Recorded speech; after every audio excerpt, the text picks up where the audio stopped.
Good morning. It is 8:41 a.m. on Monday, May 17th, 2021. I'm Christiana Ellis and I just got up. This is 5 more minutes. I'm leaning over a little bit because my microphone is right here and I would normally slide it closer over to me so that I could talk into it. But my dog is currently sleeping up against the bottom of it and I don't want to disturb him.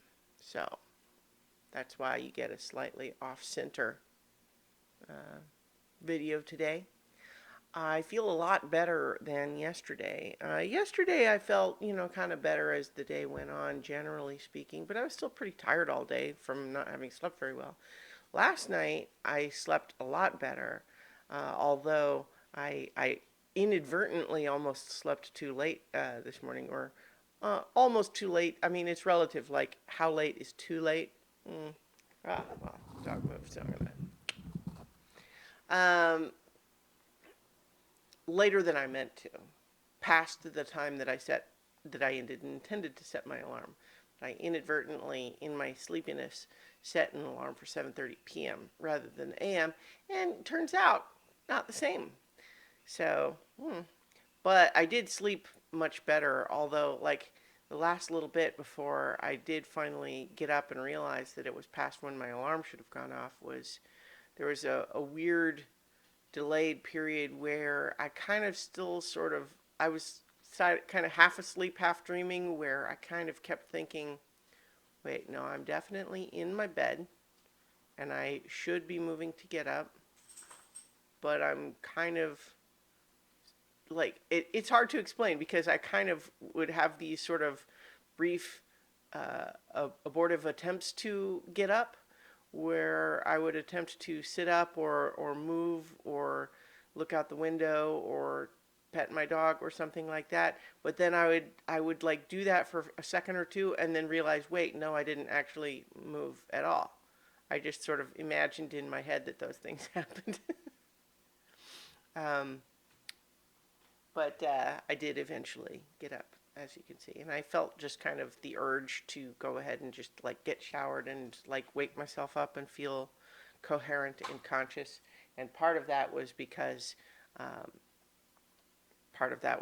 I felt like I was running a little later than I'd intended, and I needed to make sure I wasn't going to miss a meeting or something. So, but it's all good. I do feel better. So thank you for the people who, expressed their sympathies yesterday.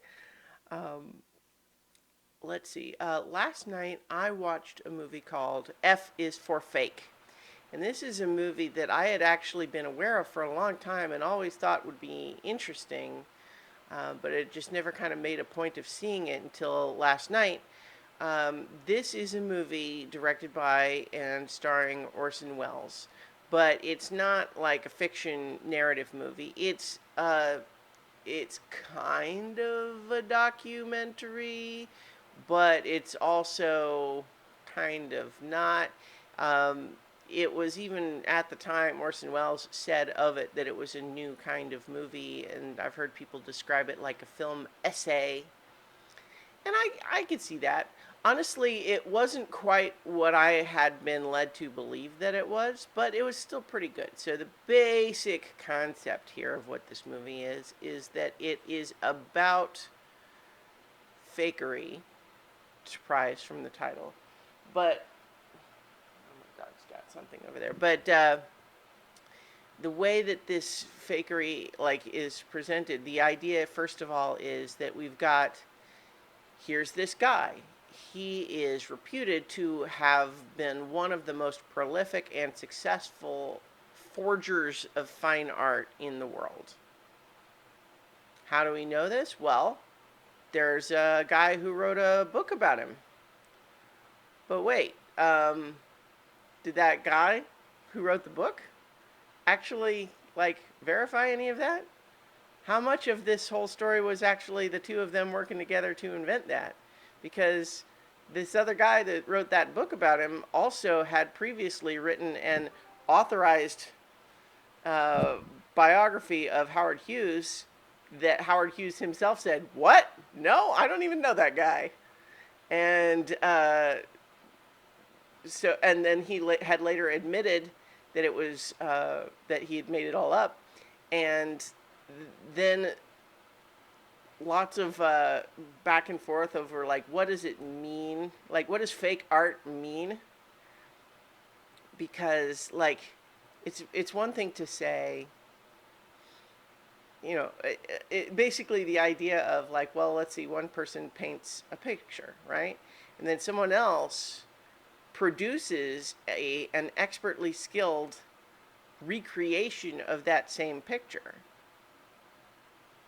And if it is so good that the so-called experts are fooled, then who's the real fake there? Is it, like that's kind of part of the idea there, is that if you have a picture that is good enough that you can't tell the difference, what does it mean to say that it's fake? And for that matter, the person who's putting themselves forward as an expert, supposedly on the basis that they are the sort of person who can tell the difference, if they can't tell the difference, are they a fake expert?